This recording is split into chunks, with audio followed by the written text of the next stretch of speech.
আসসালামু আলাইকুম। 5 minute Davidson Facebook পেজে সবাইকে স্বাগতম। আজকে আমরা দেখব সাইকিয়াট্রিক প্রবলেমগুলার রিস্ক ফ্যাক্টর। তো প্রথমত সুইসাইড রিস্ক ফ্যাক্টর দেখি, যা খুবই গুরুত্বপূর্ণ। সুইসাইডের ক্ষেত্রে কারা রিস্ক ফ্যাক্টরে আছে? প্রথমত সাইকিয়াট্রিক ইলনেস যাদের আছে, ডিপ্রেসিভ ইলনেস, সিজোফ্রেনিয়া। ডিপ্রেসিভ ইলনেসের ক্ষেত্রে মূলত মেজর ডিপ্রেসিভ ডিসঅর্ডার যাদের আছে। মেজর ডিপ্রেসিভ ডিসঅর্ডারের কারণে হোপলেসনেস থাকে, অ্যানহেডোনিয়া, ওর্থলেসনেস, যার ফলে সুইসাইডাল আইডিয়েশনটা আছে।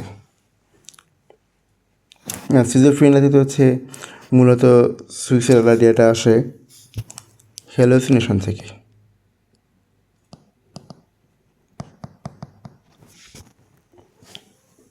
আবার হচ্ছে প্যারানয়েড ডিলেশন থাকে। সাইকিয়াট্রিক ইলনেসে আরেকটা আছে, যেমন বাইপোলার ডিসঅর্ডার। ডিপ্রেসিভ ফেজ বা মিক্সড স্টেটে সুইসাইডের রিস্ক ফ্যাক্টর আছে।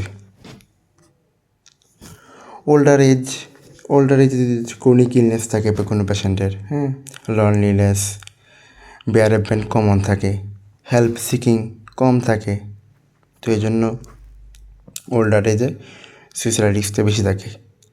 তবে ওল্ডার এজে সুইসাইডাল রিস্ক বেশি থাকলে ওল্ডার এজ সুইসাইড করলে দেখা গেছে হচ্ছে মারাই যায়, এমনভাবে হচ্ছে সুইসাইড করে যে হচ্ছে মারা যায়, একদম পুরো খুব প্ল্যান করা থাকে ভালো। কিন্তু ইয়ং এজে দেখা গেছে সুইসাইডাল অ্যাটেম্প্ট বেশি থাকে, কিন্তু মারা যায় কম। অবশ্যই মেলদের সুইসাইড করার প্রবণতা বেশি, মেলরা বেশি ভায়োলেন্ট থাকে। যদি বেশি লিভিং অ্যালোন, যদি হচ্ছে সোশ্যাল আইসোলেশন থাকে, ক্রাইসিস সময় যদি হচ্ছে একাকী থাকে।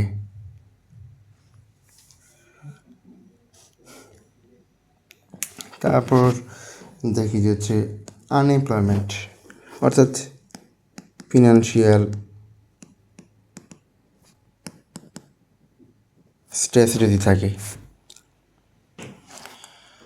তো তখন ডিপ্রেশনটা হচ্ছে বেশি বাড়ে। তখন ডিপ্রেশন বাড়লে মেজর ডিপ্রেসিভ ডিসঅর্ডার থেকে সুইসাইডাল আইডিয়া চলে আসে।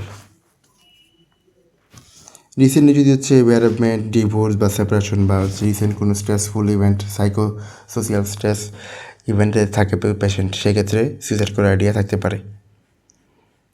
আর এক্ষেত্রে ফার্স্ট 3 to 6 months খুবই হাইয়েস্ট রিস্ক পিরিয়ড।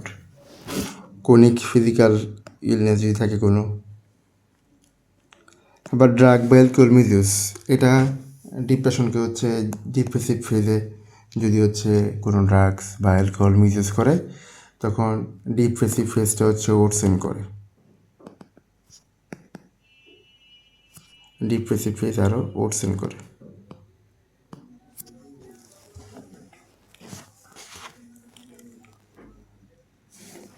আর সুইসাইড নোট রিটেন, যারা সুইসাইড নোট লিখে রাখছে, ক্রাই ফর হেল্প বা হচ্ছে মানে বিভিন্ন ধরনের নোট লিখে থাকে না, তো তাদের ক্ষেত্রে রিস্ক ফ্যাক্টর সুইসাইডের ক্ষেত্রে। আর যারা প্রিভিয়াসলি অ্যাটেম্প করছে সুইসাইডে, তো এখানে সামারিতে হচ্ছে আমরা বুঝতে পারছি হচ্ছে সাইকিয়াট্রিক ইলনেসটাই main issue. Psychiatric illness, unemployment, living alone, এগুলো হচ্ছে মেইন ইস্যু। আবার হচ্ছে ড্রাগ or alcohol মিসইউজ, তারপর রিসেন্ট কোনো সাইকোসোশিয়াল স্ট্রেসফুল ইভেন্টে আছে কি না, তো এই ইস্যুগুলো হচ্ছে মেইন। এবার দেখি risk for psychological problems associated with medical conditions.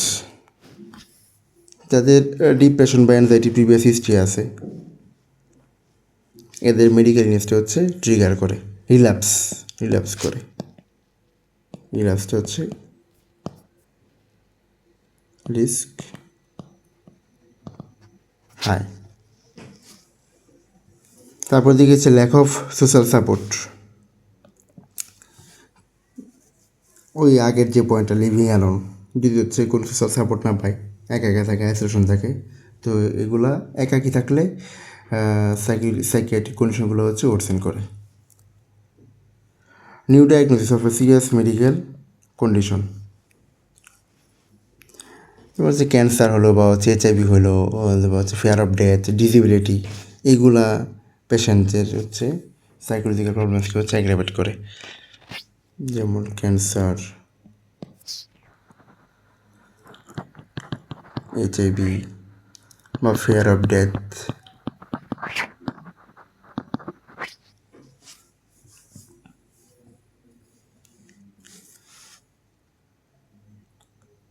ডিটেরিওরেশন of or failure of treatment for a medical condition, মানে এখানে মূলত হচ্ছে নাথিং ওয়ার্কস বিলিভ করা, হোপলেসনেস যদি ডেভেলপ করে কোনো পেশেন্টের, unpleasant disabling or disfiguring treatment,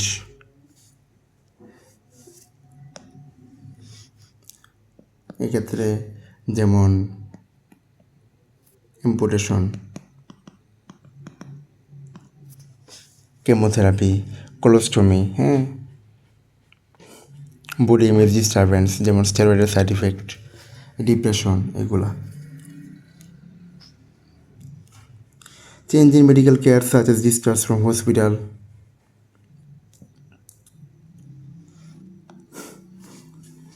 যে হসপিটাল ডিসচার্জের ফলে হচ্ছে যেমন ICU ওয়ার্ড, তারপর হচ্ছে বাসায় চলে যাবে, কিন্তু loss of perceived safety post discharge পিরিয়ডে হাই রিস্ক থাকে।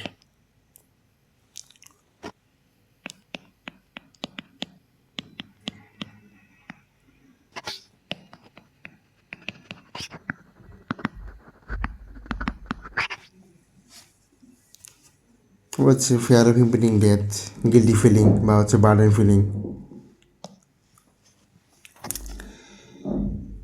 তো এই তো সব কথার মধ্যে কথা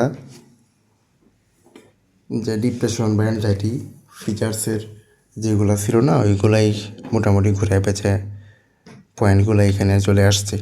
যে ডিপ্রেশন বা অ্যাংজাইটি যদি থাকে, সোশ্যাল সাপোর্ট যদি হচ্ছে ল্যাক অফ সোশ্যাল সাপোর্ট, যদি একাকী থাকে, যদি হচ্ছে কোনো ডিসফিলিং ট্রিটমেন্ট হয়, ইম্পোর্টেশন বা হচ্ছে কেমোথেরাপি, ইম্পিডিং ডেথ, তো এখানেও কিন্তু সেম, যে psychiatric illness, living alone, unemployment, তো ঘুরে ফেরার কথাবার্তা কিন্তু একই। তো ভিডিওতে বলার কারণে দেখা গেছে আপনাদের আরও ভালো মনে থাকবে। তো ভিডিওটি ভালো লাগলে লাইক, কমেন্ট, শেয়ার করে অন্যকে দেখার সুযোগ করে দিবেন। ধন্যবাদ সবাইকে।